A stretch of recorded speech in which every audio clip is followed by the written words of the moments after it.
رخ پر نور پہ کچھ اور بھی انوار آئے، لے کے قرآن جو حرا سے میری سرکار آئے۔ رخ پر نور پہ کچھ اور بھی انوار آئے، لے کے قرآن جو حرا سے میری سرکار آئے، لے کے قرآن جو حرا سے میری سرکار آئے۔ سارے نبیوں میں نہ کیوں دھج ہو نرالی ان کی، باندھ کر ختم نبوت کی وہ دستار آئے، باندھ کر ختم نبوت کی وہ دستار آئے، لے کے قرآن جو حرا سے میری سرکار آئے۔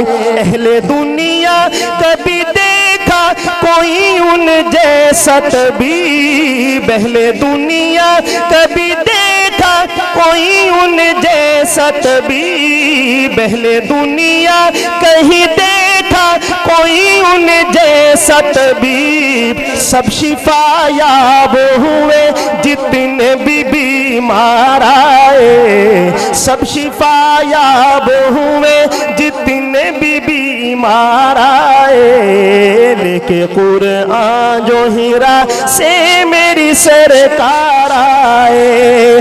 رخ پر نور پہ کچھ اور بھی انوار آئے، لے کے قرآن جو حرا سے میری سرکار آئے۔ جب ملی تجھ سے نظر رکھ دیا سر قدموں میں، جب ملی تجھ سے نظر میرے آقا، جب ملی تجھ سے نظر رکھ دیا سر قدموں میں، تیرا سر لینے کو جو لے کے تھے تلوار آئے، تیرا سر لینے کو جو لے کے تھے تلوار آئے، لے کے قرآن جو حرا سے میری سرکار آئے۔ گفتگو میٹھی حیا آنکھوں میں روشن چہرہ، گفتگو میٹھی میرے آقا کی، گفتگو میٹھی حیا آنکھوں میں روشن چہرہ، جو بھی ایک بار ملے تجھ سے وہ دل ہار آئے، جو بھی ایک بار ملے تجھ سے وہ دل ہار آئے، لے کے قرآن جو حرا سے میری سرکار آئے۔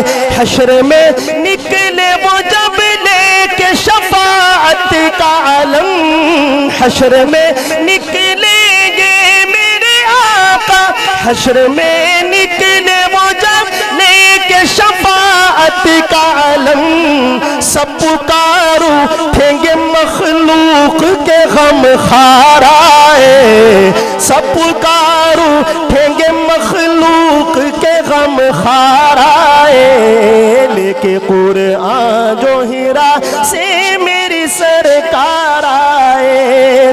میں تو کہتا ہوں ابو بکر کی معراج تھی وہ، میں تو کہتا ہوں، میں تو کہتا ہوں ابو بکر کی معراج تھی وہ، دوش پر لے کے انہیں جب وہ سر غار آئے، لے کے قرآن جو حرا سے میری سرکار آئے۔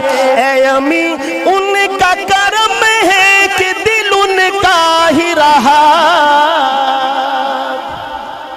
ایک دفعہ سارے مل کے بولے سبحان اللہ، اتنی ڈھیلی آواز نہیں، ذرا بلند آواز سے کہیں سبحان اللہ۔ مولانا عزیز صاحب کی مجھے ناراضگی کا بھی ڈر ہے، لیکن یہ بعد میں سنا کے پھر شعر پڑھوں گا انشاءاللہ۔ شاہ صاحب کیونکہ تشریف رکھتے ہیں، ان کے والد گرامی نے ہی لکھی ہے یہ بات کہ 1953 میں جو ختم نبوت کی تحریک تھی، میں شیخو پورہ جیل میں گرفتار تھا، تو والدہ صاحبہ مجھے ملنے کے لیے تشریف لائیں گھر سے، اور شاہ صاحب نے مجھے ایک مرتبہ یعنی برسر مجلس یہ بات فرمائی کہ میں اپنی دادی جان کی گود میں تھا 1.5 سال کی عمر میں. تو اس سے ماشاءاللہ عمر کا بھی اندازہ ہو گیا. الحمدللہ تعالیٰ سلامت رکھے ان کو. تو جو سپرنٹینڈنٹ جیل تھا اس نے اپنے کمرے میں ہی مجھے بلوا لیا. وہیں میری والدہ بھی تشریف فرما تھیں. اور کافی دنوں کے بعد میرا اپنی اماں سے آمنا سامنا ہوا. تو باوجود اس کے کہ والدہ پردے میں تھیں لیکن جسم کی کپکپاہٹ سے وہ معاملے کو بھانپ گیا کہ اماں جان کے جذبات جو ہیں وہ اس وقت جو ہے نا وہ اپنے بیٹے کی محبت میں ہیں. تو اس نے ایک کاغذ آگے بڑھایا اور کہنے لگا کہ اماں جان یہ معافی نامہ ہے, آپ اپنے بیٹے سے کہیں کہ اس پہ دستخط کر دیں, اسی وقت آپ کے ساتھ گھر بھیج دیتا ہوں. تو امین گیلانی کہتے ہیں کہ میں تو ڈر گیا کہ والدہ ہیں کہیں ڈگمگا نہ جائیں, کہیں سرکار دو عالم کی محبت پر بیٹے کی محبت غالب نہ آ جائے. لیکن کہتے ہیں کہ میں ابھی لفظ ڈھونڈ رہا تھا کہ کیا جواب دوں کہ میری والدہ نے اسی لہجے میں فرمایا کہ یہ جو آنسو میری آنکھوں سے نکلے ہیں یہ تو مادرانہ شفقت ہے, اور جہاں تک بات ہے سرکار دو عالم کی عزت اور ناموس کی, یہ ایک نہیں 10 اس جیسے اور ہوں تو ایک ایک کر کے قربان کر دوں اور پرواہ نہ کروں. تو امین گیلانی کہتے ہیں کہ میں اپنی ماں سے لپٹ گیا فرط جذبات میں. اور اگلا جملہ میں نے امین گیلانی صاحب کے جذبات کی ترجمانی کی کہ اللہ تعالیٰ نے محبت کرنے والی ماں بھی عطا فرمائی اور محبت کے تقاضوں کو جاننے والی ماں عطا فرمائی کہ کہاں کس تقاضے کو ترجیح دینی ہے. میں آخری شعر اس کا پیش کر رہا ہوں. مہمان خصوصی ہم سب کے قائد تشریف فرما ہیں, دونوں ہاتھوں پہ رکھ کے ان کی خدمت میں یہ پیش ہے. ایسے بھی مرحلے آتے ہیں. امین گیلانی کیا پیغام دیتے ہیں.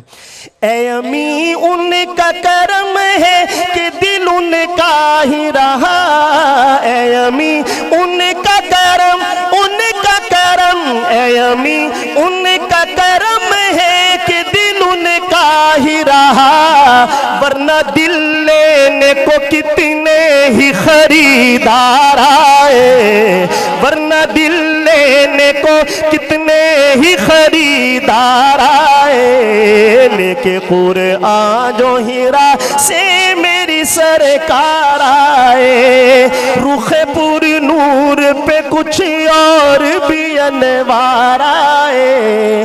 لے کے قرآن جو ہیرا سے میری سرکار آئے.